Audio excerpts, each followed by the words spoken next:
Well, Disneyland has been open for about 4 weeks now, and after the initial euphoria of having our home away from home back open again, returned back to us, the conversation has kind of transitioned to more practical things.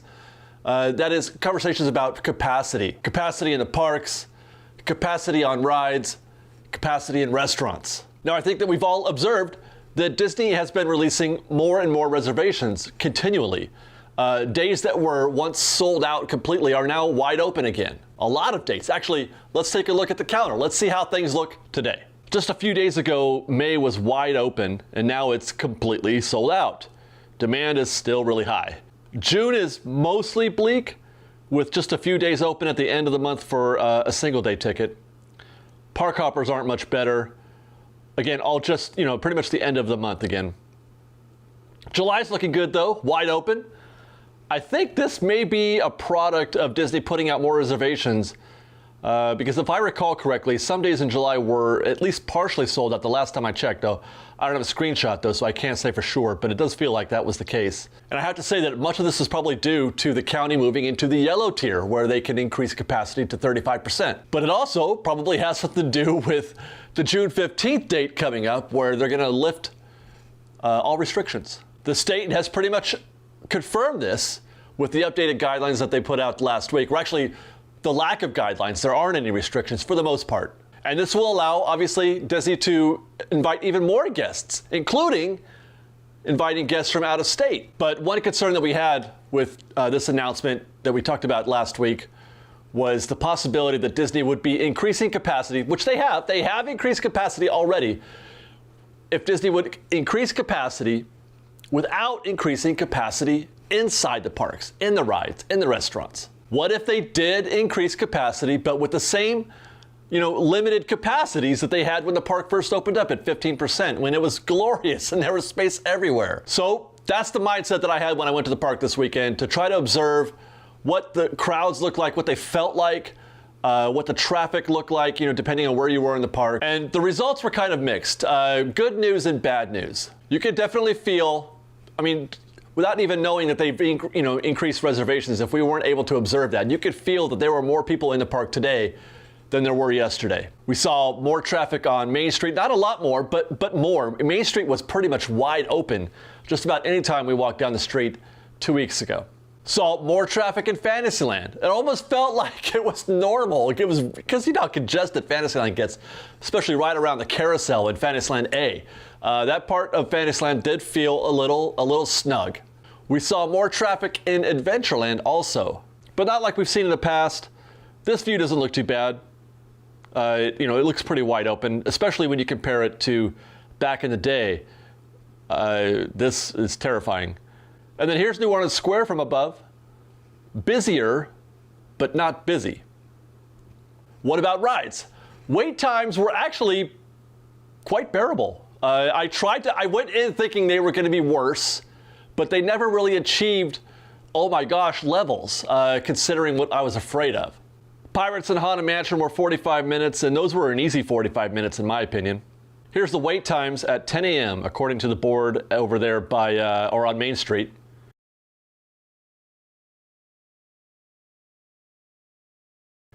And then again at noon, not much change really.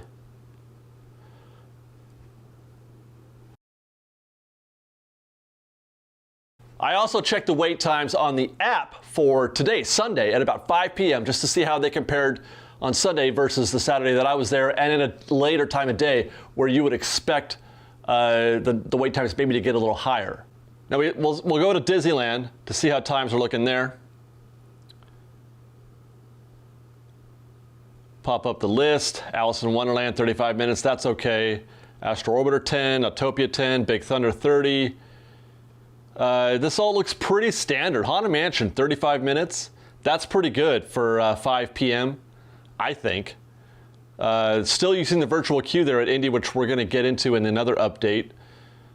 Small World was a quick 30 when I went on Saturday. None of this frightens me. Even Millennium Falcon there at 60 minutes. I went when it said it was 45, and it was more like 30. Pirates of the Caribbean 40. None of these scare me. Still, Space Mountain 65 minutes. That's got to go quick, though, I bet. I bet you that's a quick 65. I didn't get to test that yet. Splash Mountain 45. So when it comes to actually going on rides, it was pretty enjoyable, especially when you consider how things used to be pre-pandemic. I mean, we wouldn't have seen wait times like that across the board, 30, 35 minutes. You know, that's pretty good, especially considering the limited capacity on these attractions.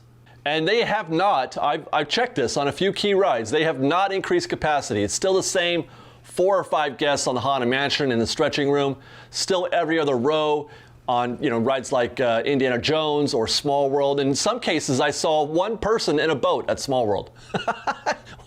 I mean, who's ordering this? One person on a boat. When I went on Small World, it was me and another couple. There were 3 of us in the boat total. And it's still just one group per vehicle on Millennium Falcon, Smuggler's Run. I went solo. I didn't have anybody with me, so when I rode Smuggler's Run, I went solo. I was by myself, the only person in the Millennium Falcon. I've got a whole video dedicated just to that, to see how that, 'cause that's an interesting thing, what I did there with going solo with Millennium Falcon, so stay tuned for that.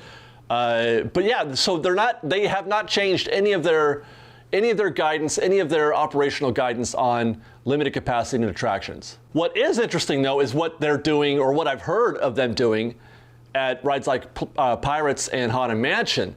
There are moments, if the things get too deep, if the lines get too long, obviously because of social distancing and because they're not loading guests inside the interior queues, they have to push all those guests out into the crowds, out into the walkways. I've heard multiple cases where they just closed the line. They didn't close the ride. The ride was still running. The ride was still functioning. They wouldn't let anybody else get in the queue. Imagine it's midnight, right, back in the day. And at midnight, they would put a person at the end of the queue for any ride, Space Mountain, Peter Pan, whatever, and say, you can't get on.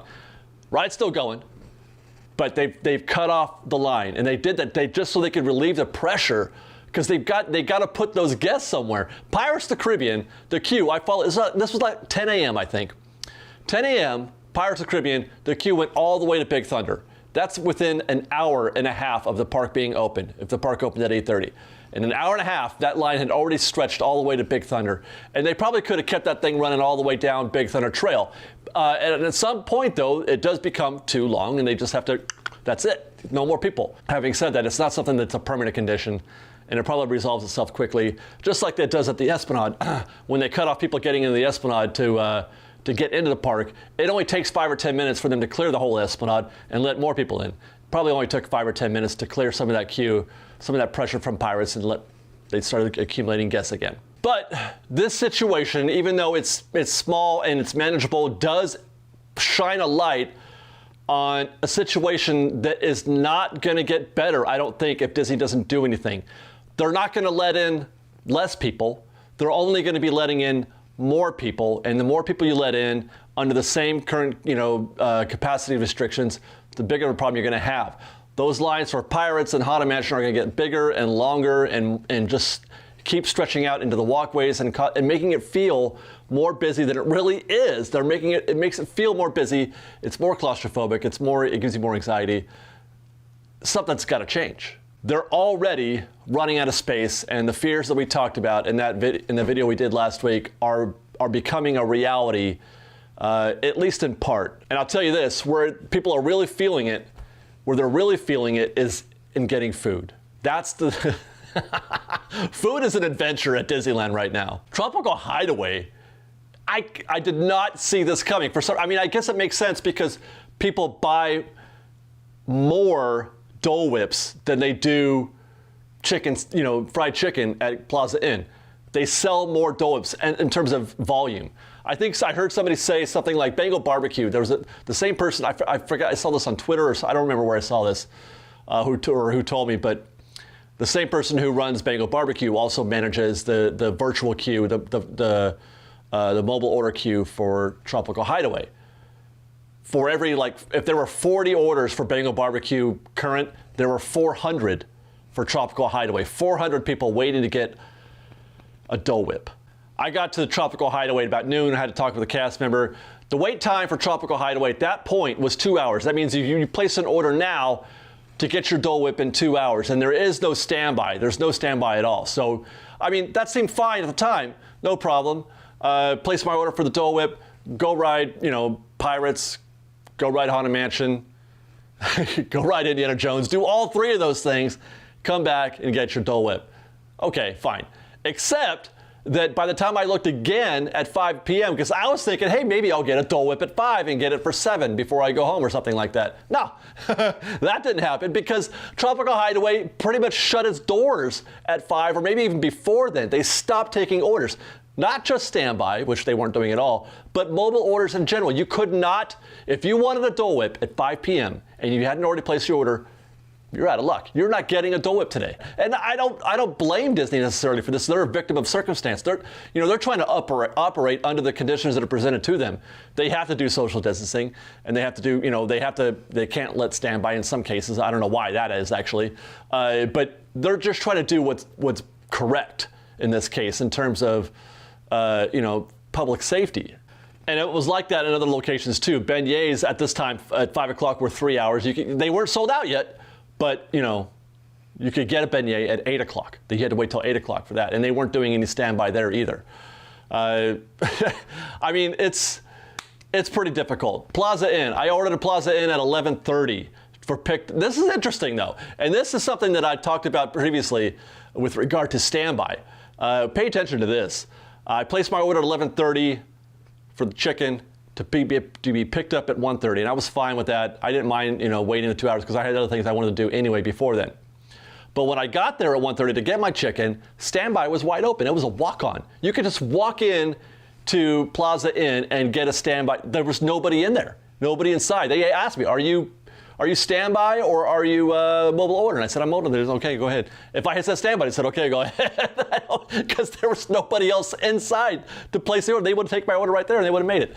So this is something that watch out as if they open up more standby in the future. If they open up more standby, look to that first instead of mobile order. Mobile order has become the priority right now, and actually not just for Disneyland. It's become a priority everywhere you go in life. I mean, I mobile ordered Taco Bell the other day. Mobile order, I know, maybe this is not news for you, but it was news for me because I'm an old dude. But I mobile ordered Taco Bell. I drove up to the drive-thru. I said, "Hey, I placed an order for no, it wasn't Taco Bell. It was Kentucky Fried Chicken, but really doesn't matter. Same company." I rolled up to the Kentucky Fried Chicken drive-thru. They're like, "Here you go, David. Here's the food you ordered 5-10 minutes ago or whatever." That's becoming more part of our daily life. And I have a feeling that that's going to keep happening. So when they start letting you order at the counter again, that may be the more efficient way to get your food. In the short term, when things start opening up for standby, go to the counter, just like you could have done at Plaza Inn. Don't have enough Dole Whips to go around, don't have enough beignets to go around, but one thing that Disney is giving us more is time. They are giving us more time. The calendar has been extended on July 1st. Look for 2 more hours at Disneyland. An hour in the morning, they're going to open at 8 a.m., proper 8 a.m. opening time. DCA, though, is just getting the 1 extra hour. They're going to open at 8 a.m., but they're still going to close at the usual 9 p.m. Now, it should be observed that these new hours happened considerably faster, quicker than they did at Walt Disney World. It took months for Disney World to extend their hours just to even 9 or 10 p.m. And then recently, I think that they added another hour or two. But it took quite a while for that to happen. Here, we got this news a month, 4 weeks after the park opened. So I have a feeling it may be like that for some other restrictions that are in place right now. I feel like Disney is going to shorten the time frame. It's not going to take as long as it did at Disney World. In fact, they have already indicated that they're going to end the health screening, the temperature checks, before bag check. This is per the Disneyland website where they've updated their procedures, stating that as of June 15th, they're no longer going to be doing them.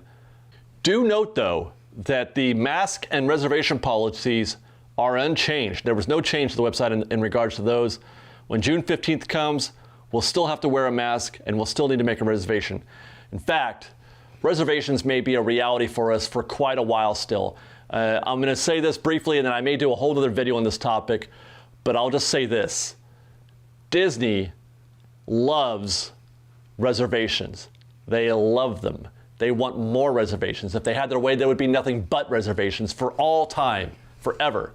Now, I don't know if that's going to fly publicly, but we'll see. But stay tuned for a video on that topic. Hopefully, I've got some thoughts on that topic. But do expect the reservation system to hang around for the near and distant future, I would imagine.